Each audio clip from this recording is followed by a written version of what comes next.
Doctor ortho Ayurvedic oil और capsule, अब दर्द भी घुटने टेकेगा। सीएम नैब सिंह सैनी ने हरियाणा विधानसभा में पेश किया बजट। कुल 2,23,658.17 करोड़ का रखा बजट प्रस्ताव। गृह विभाग का बजट बढ़ाते हुए सीएम सैनी ने की घोषणा। 7 नए महिला थाने, 3 नए साइबर अपराध पुलिस थाने बनवाने का ऐलान।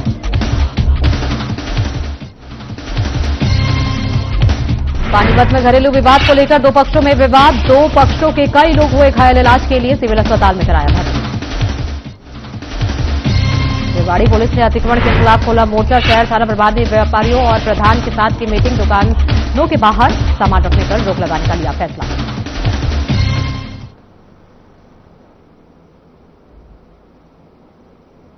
नमस्कार, मैं हूं आपके साथ सोनिया। हरियाणा की खास खबरों की ओर रुख करेंगे। मुख्यमंत्री नैब सिंह सैनी ने बतौर वित्त मंत्री हरियाणा का 2026-27 का बजट विधानसभा में पेश किया। इस बार सीएम सैनी ने 2,23,658.17 करोड़ का बजट सदन के पटल पर रखा, जो पिछले बजट के मुकाबले 10.28% ज्यादा है। हरियाणा की जनता द्वारा गढ़ा गया मेरा आज का बजट केवल सरकार के आय व्यय का लेखा जोखा नहीं है, बल्कि ये संत परंपरा की उस वाणी से प्रेरित है जो कहती है, कीरत कर नाम जप वंड छक। माननीय अध्यक्ष जी, अब मैं वर्ष 2026-27 के लिए कुल 2,23,658.17 करोड़ का बजट प्रस्ताव रखता हूं, जो वर्ष 2025-26 के संशोधित आंकड़ों 2,02,816.66 करोड़ से 10.28% अधिक है। हरियाणा के मुख्यमंत्री सीएम नैब सिंह सैनी ने गृह विभाग के बजट में वृद्धि करते हुए कई अहम घोषणाएं की हैं। राज्य में लोहारू, बरवाला, नरवाना, समालखा, महम, रादौर और पोहोवा में 7 नए महिला थाने और सोनीपत, गोहाना और बहादुरगढ़ में 3 नए साइबर अपराध पुलिस थाने बनाए जाएंगे। इसके साथ ही आतंकवाद से निपटने के लिए गुरुग्राम और पंचकुला में पुलिस महानिरीक्षक स्तर के अधिकारियों के अधीन एंटी टेररिस्ट स्क्वाड के 2 थाने स्थापित किए जाएंगे, जिसमें महिला कमांडो भी शामिल रहेंगी।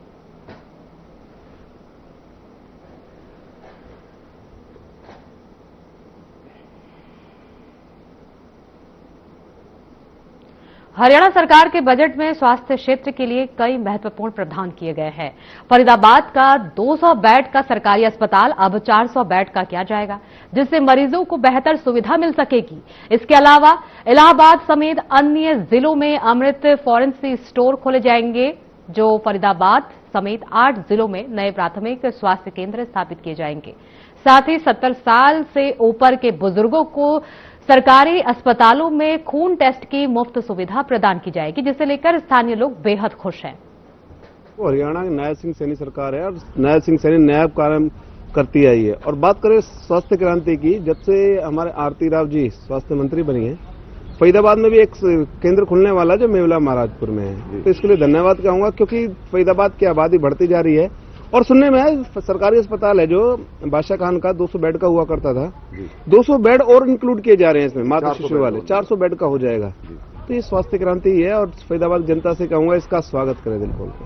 इससे काफी फायदा होगा लोगों को कि 200 से 400 ऊपर प्रोग्रेस हो रही है, फिर यहीं पे फैसिलिटी मिलेगी, यही सुविधा मिलेगी और ट्रीटमेंट भी अच्छा होगा। सहूलतें मिल पाएंगी 400 बेड का होने से? बिल्कुल मिलेंगी, क्योंकि बेड का जो सुविधाएं हैं वो बढ़ जाएंगी और रेफर नहीं होंगी, पेशेंट इधर उधर नहीं जाएंगे, सारी सुविधाएं मिलने लगी। हाँ जी, ठीक है। बहुत फायदा होगा उससे पब्लिक को। अच्छा, बेचारे गरीब जो पेशेंट आते हैं उनको बहुत, कहीं ना कहीं जो लोग दवाई नहीं खरीद पाते बाहर से, उनको बहुत फायदा होगा, कहीं ना कहीं एक राहत मिलेगी, बहुत राहत मिलेगी। ये तो सरकार बहुत अच्छा काम कर रही है इस चीज पे, बहुत अच्छा। और हमारे जो हेल्थ डिपार्टमेंट के जो मंत्री जी हैं वो भी बढ़िया काम कर रही है। बढ़िया काम, ठीक है, इसमें सरकार अच्छा काम कर रही है। मतलब कहीं ना कहीं बहुत फायदे की बात है, काम बहुत ज्यादा गतियों से चल रहा है लगातार।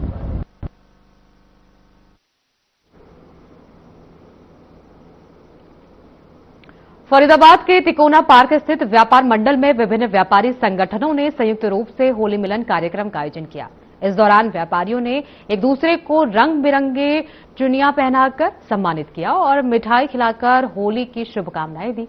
सभी ने फूलों की पत्तियां उड़ाते हुए होली के गीतों पर जमकर डांस किया और होली का उत्साहपूर्वक स्वागत किया। इस मौके पर व्यापार मंडल के प्रधान राजेश भाटिया ने कहा कि होली एक ऐसा त्योहार है जब व्यापारी भाई एक साथ मिलकर ये खुशी मनाते हैं। उन्होंने सभी को होली की शुभकामनाएं दी और कहा कि अगर किसी से कोई भूल चूक हुई है तो वो इस अवसर पर माफ करें।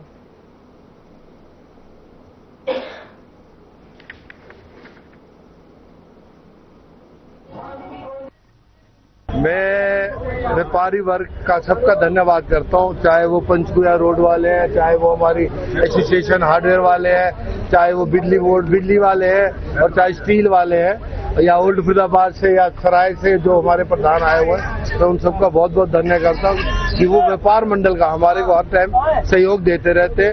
और सिद्धपीठ हनुमान मंदिर की तरफ से भी और डॉक्टर अन्नी मलिक स्कूल की तरफ से भी मैं फरीदाबाद वासियों को बधाई देना चाहता हूँ। हैप्पी होली की मुबारक। हम हर साल 1998 से मनाते हैं और व्यापार मंडल से हमेशा रिक्वेस्ट करते हैं, हमारे साथ होते हैं, इनकी जगह लेते हैं और पूरा प्रोग्राम इनके साथ मिलकर करते हैं। ये 1998 से जब हमारे पहले प्रधान माना साहब थे, आज वो नहीं है, मैं उनको श्रद्धांजलि देता हूँ। ये सारी नींव माना साहब की निर्देशित हुई है और उसी हिसाब से हम चल रहे हैं और जितने भी पूर्व प्रधान है, प्रेजेंट है, हम सब मिलकर एक जगह बैठ के काम करते हैं। सबसे पहले तो आप सभी को होली की बहुत बहुत शुभकामनाएं। आज हम जो इतना बढ़िया एक होली मिलन का कार्यक्रम कर रहे हैं, हमेशा से हम ये व्यापार मंडल के प्रांगण में ही कार्यक्रम करते हैं। इस बार राजेश भाई जी ने ये बोला कि इस बार हम सभी जितने भी हमारे एसोसिएशन हैं उन सबको बुलाते हैं। हमने ये कोशिश करी कि सभी को यहाँ बुलाएं और भाटिया जी के सानिध्य में आज ये इतना शानदार प्रोग्राम। आप सबको होली की बहुत बहुत मुबारकें। खुश रहो सारे फरीदाबादी, मौज में रहो अपना।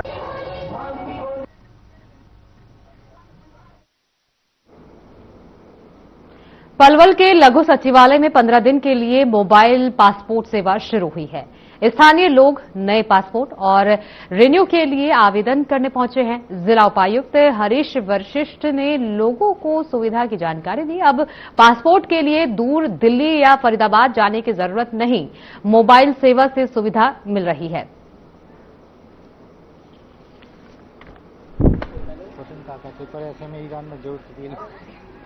सर, मैं रिन्यू प्रोसीजर के लिए पहुंची हूँ, बट बहुत ही जल्दी हो गया क्योंकि लास्ट टाइम मैंने खुद का अपने रिन्यू कराने के लिए अपॉइंटमेंट लिया झंडे वाला में, मुझे बहुत लंबा क्यों मिला, बहुत टाइम का मिला। बट यहाँ जब हमने लिया हमें विदिन 7 डेज के अंदर अपॉइंटमेंट मिल गया।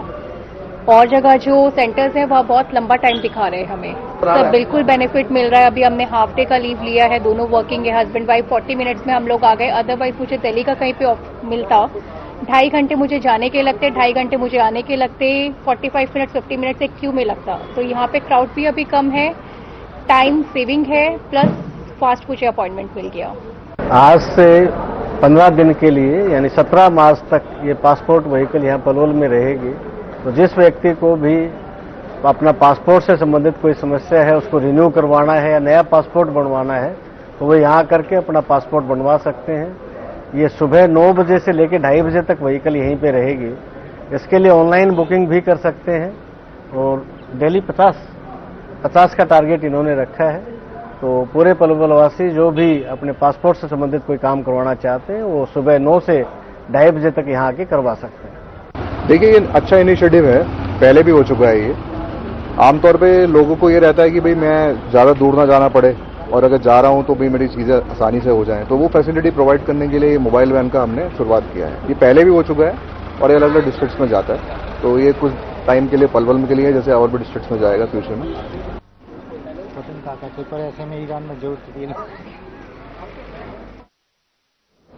तो शाम में एसयूसीआई कम्युनिस्ट पार्टी द्वारा इजराइल अमेरिका के खिलाफ विरोध प्रदर्शन किया गया। इस दौरान पार्टी कार्यकर्ताओं ने सुरेंद्र चौक पर एकत्रित होकर अमेरिका द्वारा ईरान पर किए गए हमले का विरोध किया और डोनाल्ड ट्रंप का पुतला दहन किया। इस प्रदर्शन का नेतृत्व पार्टी के जिला सचिव रोहताज सिंह सैनी ने किया, जिन्होंने आरोप लगाया कि साम्राज्यवादी शक्तियां तेल भंडार और संसाधनों पर कब्जा करने के लिए ये युद्ध थोपा गया है, जिससे निर्दोष नागरिकों की जान जा रही है और वैश्विक शांति को खतरा हो रहा है।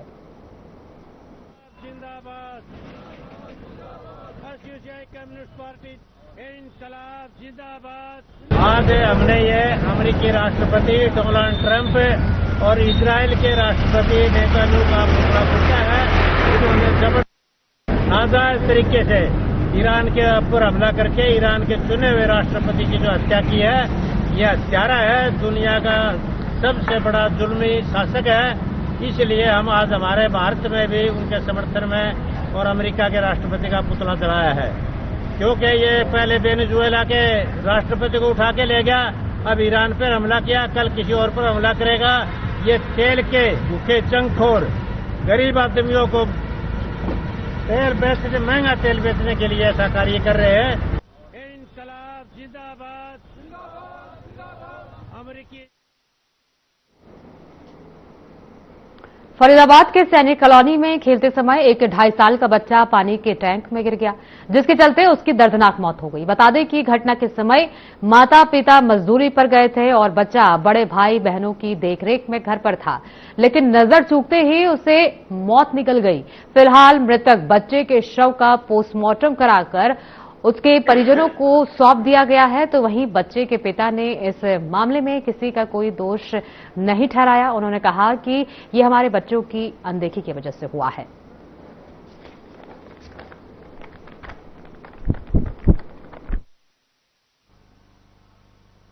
देखो जी, मैं तो 4:30 बजे अपने धरने से चला हूं सेक्टर 12 डीसी ऑफिस से, और मेरे को आधा घंटा लगा घर पहुंचने में। तो मुझे वहां पे मैं अपने फिर घर का लॉक लगा करके और ऊपर वहीं पे काम करने लगा था, क्योंकि मैं पेड़ पौधे लगाता रहता हूं ताकि इतने लंबे समय से धरने पे बैठा हुआ कि दिमाग अपसेट ना हो। तो मैं इसलिए पेड़ पौधे वगैरह लगाता रहता हूं, साफ सफाई करता रहता हूं। तो मेरे पास तो अभी करीब 6 बजे एक किराएदार आया दौड़ करके, उसने मुझे बताया कि आपके ऊपर वाले मकान में कोई बच्चा टैंक में गिर गया। तो मैं जैसे ही काम छोड़ करके तुरंत वहां से भागा हूँ। किराएदार थे क्या आपके? हाँ, मेरा किराएदार था जी। ये टैंक में डूब गया है। कहाँ पे? सैनिक कॉलोनी। किसका टैंक था? मनीराम। कैसे डूबा, क्या बात हुई है पता नहीं? उस पर पिलाई रखी थी, अब पिलाई पता नहीं कि उगेड़ के वो लड़का ने इधर उधर कर दी, ओके वो उस पिलाई के ऊपर चढ़ गया तो वो खिसक गई होगी पिलाई। अब ये नहीं पता है कि पिलाई साथ में खिसक गई। अगर पिलाई पे चढ़ा होगा तो पिलाई तो अभी तो बाहर डली है पिलाई, या किसी बच्चे ने उगाड़ दिया हो टैंक।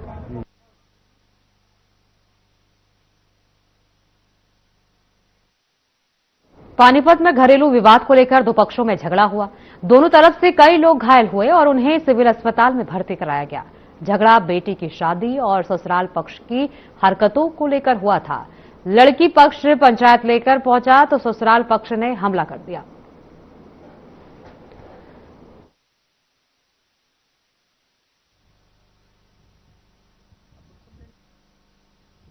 हम तो समझौता करने आए थे, आज तैयारी में बैठे थे, सब कुछ लेकर ऊपर तक ईट बरसाने लगे, नहीं तो डंडे चक्कू जो था हमने नहीं पता क्या क्या ले रहे थे। हमारा बस बड़ा बड़े मारने मंड गए जी। पहले ही पैसे लेकर आ गया, हमारे पैसे देते रहते तो आदमी ठीक रहे, यो इसके लिए कोई रोला नहीं होता। नहीं पैसे देते तो रोला रहा है। मैंने बानिया तभी ब्याज पर बैठा कर दिए थे इसकी बहन के ब्याह में, वो भी बोला 2 महीने दे दूंगा भाई, पैसे ब्याज पर दे दे। मैं तो 2 महीने दे दूंगा, 2 महीने में वो रुपये नहीं आए, उसका ब्याज मैंने 3 साल तक भरा। चक्कू ले रहे थे, हथियार ले रहे थे, ठीक है। जैसे हम गाड़ी अंदर गए न गेट बंद कर लिए, गेट बंद करते मेरा यहाँ ये राड मारी है, चक्कू लेकर भीतर बैठ गया। हम इतना गेट खोल कर बाहर निकले ना, इतना है ना ये को छत पर कूद का भाज गया, को लकड़ का भाज गया, ठीक है। उसके बाद हम गांव में मेरी 2 गाड़ी खड़ी हैं, दोनों गाड़ी उनके घर के पास खड़ी हैं। मैं 19 जून को आई थी मैं, मेरे को मारपीट कर भेजा था इन्होंने। बोल रहे थे मेरे को पैसे ले आ, पैसे ला, मैं पैसे नहीं लेके जा रही थी। इन्होंने मेरे को बहुत मारा था तब, और फिर मेरे भाई आए थे मेरे को लेने, मेरे भाई मेरे को लेके गए। गिनती पे बहुत सारे निशान थे। और अब मैं कहने आई, मतलब समझौता 20 बार मैंने फोन किया, रोज फोन करती थी मैं डेली, मैं कोई ना समझौता हो जाएगा, समझौता हो जाएगा।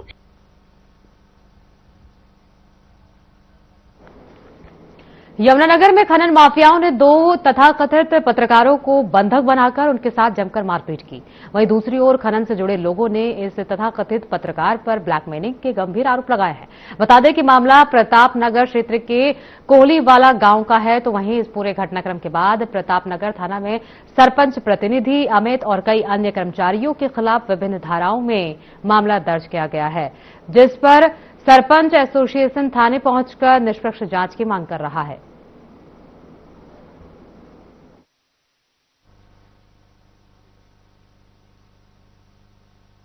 बेलगढ़ में जो यूपी की तरफ से खनन चल रहा, मतलब जलधारा पर बदल रहे, वो खनन करके हरियाणा की तरफ उसकी कवरेज के लिए जा रहे थे। लेकिन जो इनके खनन माफिया हैं वो जंगल में मिले हमारे को, और जो मेरा साथी था बाइक चला रहा था उसका डंडा मारा एकदम, और वो जैसे छुटकर फिर भाग गया। हम दूसरा रास्ता बदला, आगे फिर रोक लिया, मतलब एक रास्ते में, और पकड़ के कमरे में बंद कर दिया हमारे को। उसकी पूरी धुनाई करी, डंडे सोटे, डंडे जो मतलब उसकी रोड थी लोहे की उससे। और देखिए, आज यहाँ कोहलीवाला गांव में एक शिव शक्ति स्टोन प्रेसर है, वहाँ पे एक विवाद झगड़ा हुआ है। दोनों पक्षों की तरफ से कंप्लेंट शिकायतें आई हैं। उसके संबंध में एक संजय कोहलीवाला है, उनको चोटें लगी हैं, उनके मेडिकल के और उनके दरखास्त के बयान के आधार के ऊपर कुछ लड़ाई झगड़ा और SC/ST एक्ट के तहत केस दर्ज किया गया है। और दूसरे पक्ष की तरफ से भी शिकायत आई थी, ये उसके विरोध में यहाँ पे आए थे कि हमारे खिलाफ जो झगड़ा हुआ है जो स्टोन प्रेसर पे, ये कतई सरासर झूठा है जी। वो आदमी ब्लैकमेलर है, और जैसे ही वो हमारे प्लांट पर पहुंचा, मैं बल्कि बाहर था, मेरे पास फोन आया प्लांट से, इनका ऐसे ऐसे संजय नाम का लड़का है और ये हमारे साथ यहाँ बदतमीजी कर रहा। मैं बोला भाई मैं आने लग रहा, और मैं पुलिस पर फोन कर रहा, और बस आ गया मैं 10-15 मिनट में, आप रुको इतना। तो इसने उनके वक्त हो गया एक छोटे से ब्रेक का। ब्रेक के बाद फौरन लौटेंगे, बने रहिए हमारे साथ।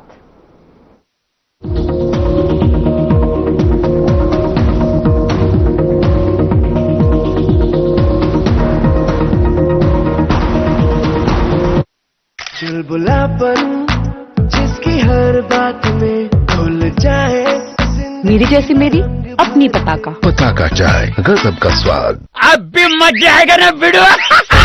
पेट दफा, रोग दफा, सबको पता, फिर तुझको नहीं क्यों पता।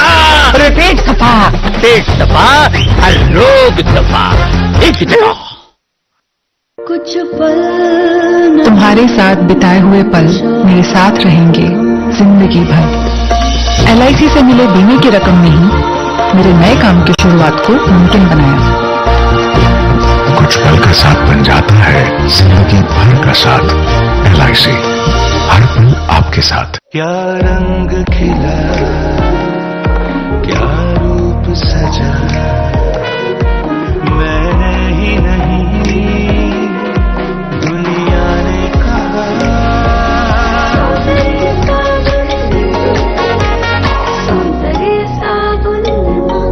प्रधानमंत्री फसल बीमा योजना प्राकृतिक आपदा की स्थिति में बीमा द्वारा किसानों को आर्थिक सुरक्षा देने की ओर एक कदम।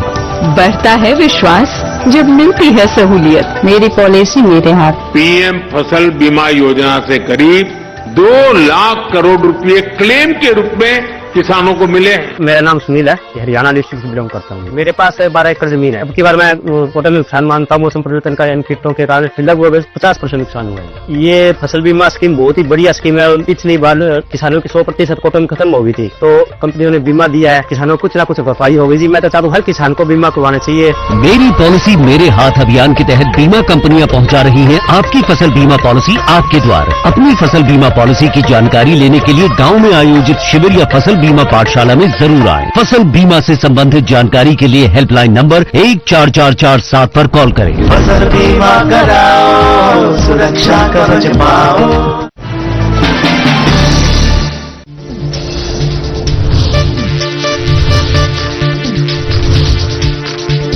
साधना इंस्टीट्यूट के छात्र हर साल नए नए जगहों पर, नए नए संस्थानों पर काम करने के लिए जाते हैं, उन्हें प्लेसमेंट मिलता है और साथ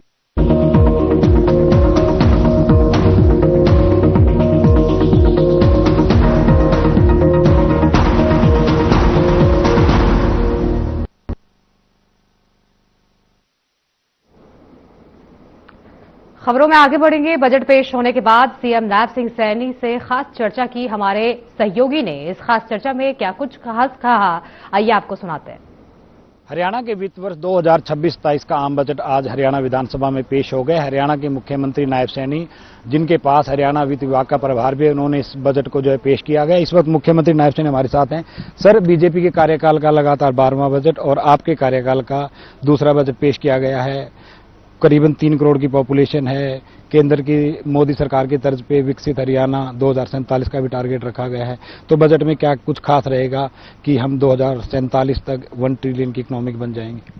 देखिए, हमने विजन डॉक्यूमेंट आदरणीय अमित शाह जी ने पिछले दिनों पंचकुला से उसको लॉन्च किया था और हमने उस विजन डॉक्यूमेंट के अंदर कुछ पिलर्स रखे हैं कि इस पिलर के आधार को हम मजबूत करते हुए विकसित हरियाणा की तरफ गति से बढ़ेंगे।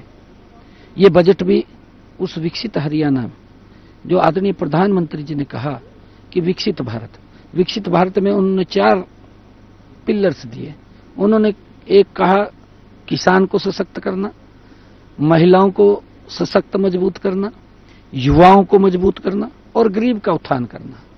आदरणीय प्रधानमंत्री जी ने कहा कि इन 4 पिलरों को अगर हम सशक्त और मजबूत करेंगे तो ये भारत विकसित राष्ट्र बनेगा और उसी दिशा में ये बजट हमने आज प्रस्तुत किया है। मुझे खुशी है कि हमने अलग अलग स्टेक होल्डर से जाकर के बात किया, उनसे सुझाव लिए, महत्वपूर्ण सुझाव दिए। AI चैट बॉट के माध्यम से भी हमने लोगों को आमंत्रित किया, उन्होंने उसके माध्यम से सुझाव दिए, ईमेल के माध्यम से सुझाव दिए। उन सब सुझावों को हमने इसमें शामिल किया और मुझे खुशी है आज ऐतिहासिक बजट 2,23,000 करोड़ रुपए का प्रस्तुत हुआ, जो नॉन स्टॉप तीव्र गति से वो खातल उतारने का काम हमारी सरकार करेगी। और पिछले बजट का भी मैंने ब्यौरा दिया है। जब मैंने पिछला बजट प्रस्तुत किया था 2,05,000 करोड़ रुपए का, उसका 98% कैपिटल एक्सपेंडिचर पर खर्च करने का काम हमारी सरकार ने किया है। सर, अगर विपक्ष की बात करें तो विपक्ष ने जो अपने बयान जारी किए उसके अनुसार कहना है कि हरियाणा को कर्जवान कर दिया है। नेता विपक्ष भूपेंद्र सिंह हुड्डा का कहना है कि 5.5 लाख करोड़ का जो कर्ज कहीं ना कहीं हो जाएगा। वहीं अगर सरकार के डॉक्यूमेंट भी देखें तो उसमें भी चालू वित्त वर्ष जो आगामी वित्त वर्ष के आखिरी तक 3,91,000 करोड़ का कर्ज जो है कहीं ना कहीं एस्टिमेट किया गया है। क्या कहेंगे? देखिए, विपक्ष घोर निराशा और हताशा में है। विपक्ष के पास मुद्दा नहीं है। मैंने हाउस के अंदर बताया है कि उनके समय में जो विंडो होती है लोन लेने की, उससे हम क्रॉस नहीं कर सकते। उसके नजदीक कांग्रेस के समय में कर्ज ले लिया था, उसके नजदीक पहुंच गए थे। हमने हर वर्ष उसको कम किया है, लगातार कम करें। अब भी मैंने लक्ष्य रखा है कि हम अगला जब मैं बजट पेश करूंगा तो 2.66 तक का लक्ष्य हमने रखा है। हम लगातार उसको कम कर रहे हैं और विकास कितनी गति से हो रहा है लोग देख रहे हैं। सारी सुविधाएं, योजनाएं आज आगे गति से बढ़ रही हैं। आज विकसित हरियाणा विकसित भारत में अपनी मजबूत भूमिका रखेगा। तो ये थे हमारे साथ हरियाणा के मुख्यमंत्री नायब सैनी, जिन्होंने आज विधानसभा में पेश किए गए बजट के ऊपर जो अपनी चर्चा रखी है। बहरहाल देखने वाली बात होगी कि बजट पर चर्चा के दौरान सत्ता और विपक्ष के बीच में किस तरह का मुकाबला देखने को मिलता है। चंडीगढ़ से कैमरामैन राजेश। हरियाणा की खास खबरों में फिलहाल इतना ही। आगे की तमाम खबरों के लिए बने रहिए हमारे साथ।